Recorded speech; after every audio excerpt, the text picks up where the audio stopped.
معزز سامعین کرام، حج کی اہمیت پر سب سے پہلے بات کریں، اور اس کے لیے میں 2 پوائنٹ رکھنا چاہوں گا کہ حج کی اہمیت کو اگر سمجھنا ہو تو ہم یہ دیکھیں کہ اللہ رب العالمین نے پورے مذہب اسلام کو بیان کیا ہے اور اس کا ستون، اس کے کھمبے اور پیلر 5 چیزوں کو قرار دیا ہے، یعنی کہ ان 5 چیزوں کے اوپر ہی پورا اسلام بستا ہے، اور انہی 5 چیزوں میں سے ایک حج ہے۔ اور یہ اس کی اہمیت کی طرف اشارہ نہیں بلکہ واضح اشارہ کرتی ہے کہ حج ایک بہت بڑا عمل ہے اور عظیم الشان عمل ہے، جس کے ماتحت اور جس کے بلبوتے پر اسلام کھڑا ہے۔ صحیح بخاری صحیح مسلم کی روایت ہے، اللہ کے نبی علیہ الصلوۃ والسلام نے فرمایا اسلام کی بنیاد 5 چیزوں پر رکھی گئی ہے۔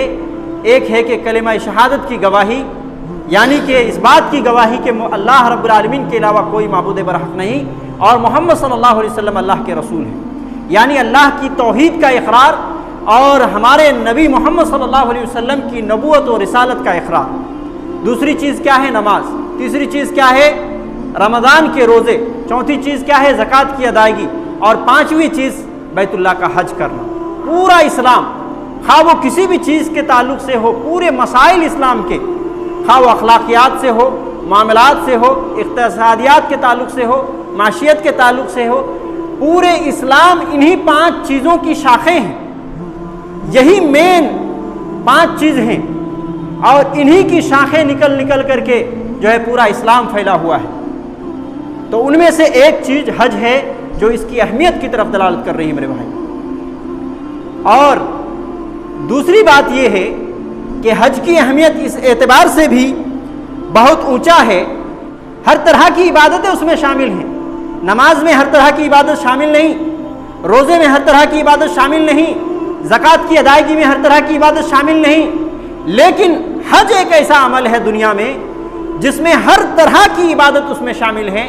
روحانی عبادت بھی اس میں پائی جاتی ہے، عملی عبادت بھی پائی جاتی ہے، جسمانی عبادت بھی پائی جاتی ہے، زبانی عبادت بھی پائی جاتی ہے، اور اس طریقے سے مالی عبادت بھی پائی جاتی ہے۔ یعنی حج ایک ایسا عمل ہے مذہب اسلام میں کہ ہر طرح کی عبادت اس میں شامل ہے، اور یہ اس کی اہمیت کی طرف اشارہ کر رہا ہے کہ کتنا بڑا اہم یہ کام ہے۔ لہذا ہم میں سے ہر شخص کو یہ کوشش کرنی چاہیے، ہمیں صاحب استطاعت بنایا ہے تو اسی صورت میں حج کا ارادہ ضرور کرنا چاہیے، اور حج کا ارادہ ہو جائے تو فوراً سے حج کرنے کی کوشش کرنی چاہیے۔ سنن ابی داؤد کی روایت ہے اور سنن دارمی کی روایت ہے، اللہ کے نبی علیہ الصلوۃ والسلام نے ایک موقع پر فرمایا من اراد الحج فلیعجل، کہ جو شخص حج کا ارادہ کرتا ہے اسے چاہیے کہ وہ جلدی کرے، یعنی حج کرنے میں جلدی کرے۔ تو یہ ہونا چاہیے۔ حج کی فضیلت کیا ہے؟ اگر کوئی شخص حج کی سعادت حاصل کرتا ہے، حج کرنے کو اللہ رب العالمین نے ان کے نصیب اور مقدر میں لکھ دیا اور اس نے مکمل کر لیا، تو اس کی فضیلت کیا ہے؟ صحیح بخاری اور صحیح مسلم کی روایت، اللہ کے نبی علیہ الصلوۃ والسلام نے فرمایا، راوی حدیث حضرت ابو ہریرہ رضی اللہ عنہ ہیں، کہتے ہیں العمرۃ الی العمرۃ کفارۃ لما بینہما۔ آپ صلی اللہ علیہ وسلم نے فرمایا کہ ایک عمرہ دوسرے عمرہ کے درمیان میں ہونے والے گناہوں کا کفارہ ہے۔ والحج المبرور لیس لہ جزاء الا الجنہ، اور حج مبرور یعنی مقبول حج، وہ حج جو اللہ رب العالمین کے یہاں قبول ہو چکا ہو، ایسے حج کو حج مبرور کہتے ہیں۔ کہا والحج المبرور لیس لہ جزاء الا الجنہ، اور حج مبرور کا بدلہ صرف اور صرف جنت ہے۔ اللہ اکبر۔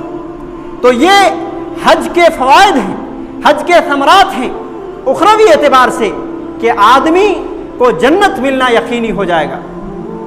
اور اسی طریقے سے صحیح بخاری اور صحیح مسلم کی ایک اور روایت، حضرت ابو ہریرہ رضی اللہ عنہ ہی اس حدیث کے راوی ہیں، اللہ کے نبی علیہ الصلوۃ والسلام نے فرمایا من حج للہ، جس شخص نے اللہ رب العالمین کے لیے حج کیا، فلم یرفث ولم یفسق، اور اس میں گناہ کا کوئی کام نہیں کیا، یعنی حج کے دوران گناہ کا کوئی کام نہیں کیا اور نہ فسق گوئی کیا، یعنی زبان سے کوئی ایسے کلمات نکالے، کسی کو ڈانٹ دیے، کسی کو جو ہے گالی گلوچ کر دیے، یا کسی کو جو ہے تکلیف دے دیے، زبان سے بھی کوئی غلط کام نہیں کیا، کَرَجَعَ يَوْمٍ وَلَدَتْهُ أُمُّهُ، وہ آدمی حج کرنے کے بعد ایسے لوٹتا ہے اپنے گھر کی طرف جیسا کہ کوئی بچہ آج ہی ماں کے پیٹ سے جنم لیا ہے۔